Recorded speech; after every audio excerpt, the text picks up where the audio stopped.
Bapak Ibu penyuluh pertanian sekota Batu, dan yang saya hormati Bapak Ibu dari Gakotan seluruh kota Batu, serta hadirin sekalian yang saya banggakan. Alhamdulillahirabbil alamin, puji syukur kehadiran Allah Subhanahu wa taala, pada pagi hari ini kita masih diberi kesehatan, kesempatan sehingga kita bisa berkumpul di tempat ini dalam pelatihan sosialisasi pengolahan sampah organik. Perkenalkan, nama saya Suharyanis. Hari ini saya sebagai moderator. Dan saya memperkenalkan narasumber. Yang pertama adalah Bugong Endah Tuti Rahayu Esos. Beliau adalah Ketua Relawan Ekoenzim Kota Batu dan Relawan Ekoenzim Nasional. Beliau ini sudah berkeliling, Ibu, Bapak, baru datang sudah berkeliling dari Jakarta, Jogja, Tangerang, Bandung. Nanti ibu-ibu sama bapak bisa bertanya apa oleh-olehnya dari kelilingnya, ya. Dan sebelahnya Ibu ada Ibu Yayu. Beliau adalah relawan ekoenzim Kecamatan Jurejo, Korcamnya Jurejo, ya Ibu. Oke, baik. Di sini kita berkumpul adalah untuk mengenal lebih dekat apa itu ekoenzim dan menggali apa itu manfaat dari ekoenzim. Nah, kayak kita kepingin sekali Kota Batu ini menjadi kota yang ramah lingkungan dan pertaniannya organik. Ya, kira-kira mampu atau bisa kita laksanakan, Bapak Ibu, untuk ramah lingkungan, pertaniannya organik, deh, biar nanti wisatawan tambah banyak yang masuk ke Kota Batu. Kalian dia korcamnya. Beliau ini adalah pejuang yang gigih termasuk di daerahnya, Pak. Karena banyak petani yang pedagang di sana, yang berdagang langsung di pasar. Nah, jadi banyak imbal sampah organik. Nah, jadinya dia itu mensupport untuk tetangga dan warganya untuk ikut membuat ekoenzim, tetapi namanya orang kerja relawan itu sosial itu susah, Ibu. Jadi Bu Yayu ini tetap memberikan contoh yang baik kepada mereka semua. Alhamdulillah sekarang sudah ada hasilnya. Nah, kita dengarkan apa nanti yang akan diceritakan sama Bu Yayu mengaplikasikan ekoenzim bersama para petani di Torongrejo. Oke, kalau bisa. Assalamualaikum warahmatullahi wabarakatuh. Waalaikumsalam warahmatullahi wabarakatuh. Ibu Bapak. Sudah waktunya ngantuk begitu ya. Saya tidak akan kasih materi yang ribet atau yang belibet. Saya hanya memberikan bukti nyata atau contoh-contoh aplikasi ekoenzim yang sudah dilakukan para petani di lingkungan saya. Jadi, tapi sebelumnya saya mau terima kasih. Saya mau terima kasih bersama Gela yang sudah mengadakan acara ini. Puji, Bu Endah, dan semua Bapak Ibu yang berkenan hadir pada hari ini. Kalau untuk aplikasi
saya kira ini lebih segar. Terus cirinya kalau sayur organik itu kalau dipatahin langsung patah.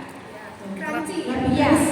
Terus waktu itu yang dari tahun 2018 itu ada penilaian kota sehat untuk Batu, dan kebetulan yang mewakili itu juga greenhouse dari KWT Bunga Desa. Itu pengujinya itu langsung metik sayur langsung dimakan. Karena organik jadi Iya. Iya. Jadi kalau menggunakan ekoenzim tidak takut ya Bu, karena memang hasilnya nyata. Dan saya sendiri juga merasakan hasil yang dari pertanian ekoenzim, karena dari tetangga yang petani menggunakan ekoenzim. Lanjut Pak.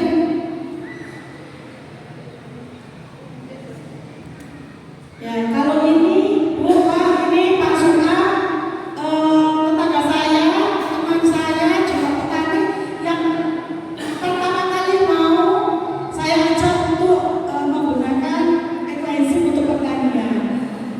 Dulu beliau berkeluh kesah ke saya bahwa Bu, karena saya pedagangnya ya, Bu ini tani biayanya akeh, dodolannya murah, ya apa lah nyarikan itu katanya.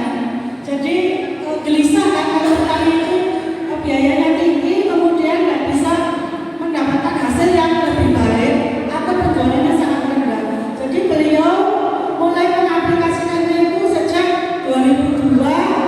Beliau menanam seledri, terus timun, pre sama jeruk. Yang terbaru beliau tanam jeruk. Pre itu sudah mau 2 kali tanam. Kalau pre itu beliau menggunakan pupuk organik, pupuk kimianya cuma 2 kali. 2 kali saja. Beliau masih pakai kalau jeruknya sudah 100% pakai ekoenzim.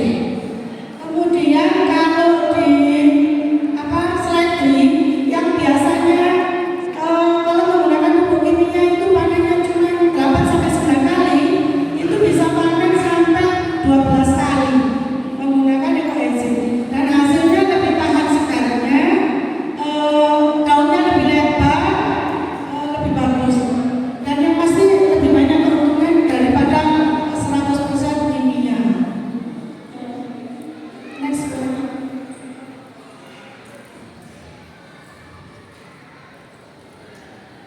Timun.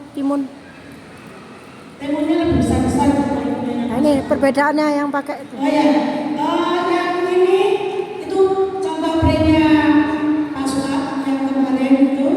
Kemudian itu jeruknya yang suka. Jeruknya ini beliau menanam berdampingan dengan anaknya. Beda berapa petak gitu dengan anaknya. Anaknya tidak mau menggunakan ekoenzim karena tidak percaya, sama cuma beda 20 hari tanamnya. Bibitnya sama, cuma perbedaan tanam 20 hari. Punya anaknya, punya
Itu jagungnya juga disempat pakai enzim punyanya Pak Ujono. Next, Bu. Nah, ini yang saya awal-awal ini, Bu. Ini Pak Romin, rumahnya di Gelora Purworejo juga.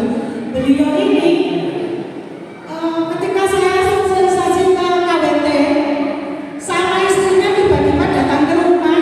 Bu, bener tak? Ini bisa untuk pertanian. Oh, dia monggo. Nah, saya jelaskan, saya ajarkan secara pribadi sama beliau, dan beliau semangat untuk membuat enzim.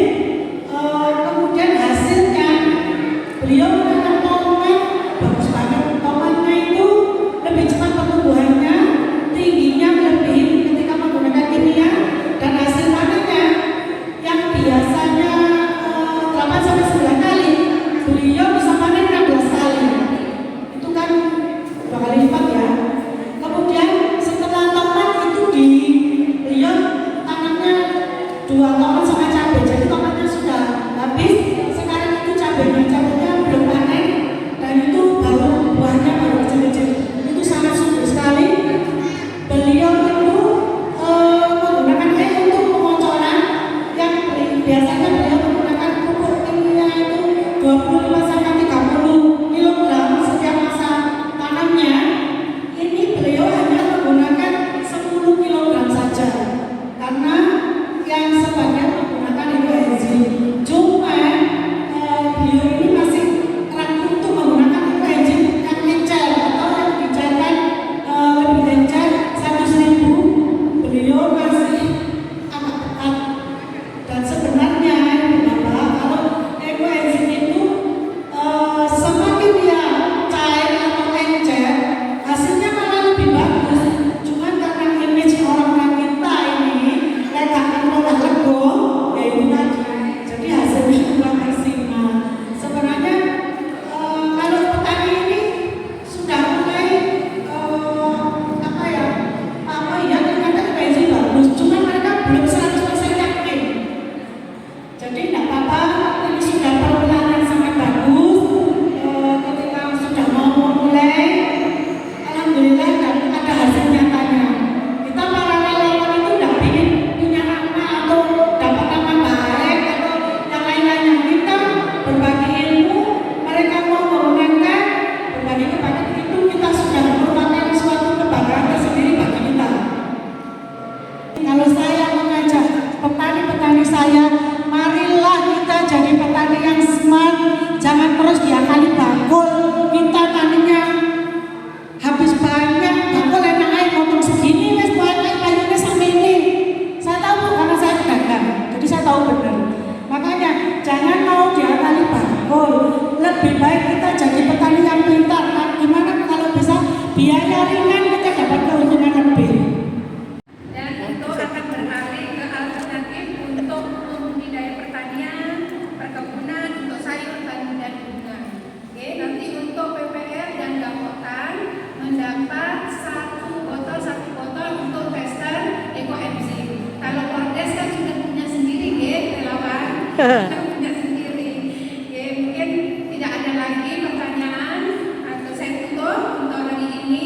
Semoga nanti apa yang disampaikan oleh Bu Gong dan Bu Yayu bisa bermanfaat. Dan untuk PPL, kalau mungkin ada sosialisasi kepada petani, bisa menghubungi kami para Korcam, dan kami akan membawakan ekoenzim sebagai hadiah untuk aplikasi ke pertanian. Tapi setelah Ibu PPL membuat, kami akan menyetor. Pokoknya harus membuat, ya. Oke. Kasih semangat. Ya, sudah Bu, ini sudah siap. Mungkin semua sudah capek dan lelah dari pagi. Terima kasih banyak untuk waktu dan kesempatannya bisa hadir di pelatihan sosialisasi pengolahan sampah organik hari ini. Saya tutup dengan Assalamualaikum warahmatullahi wabarakatuh. Waalaikumsalam warahmatullahi wabarakatuh.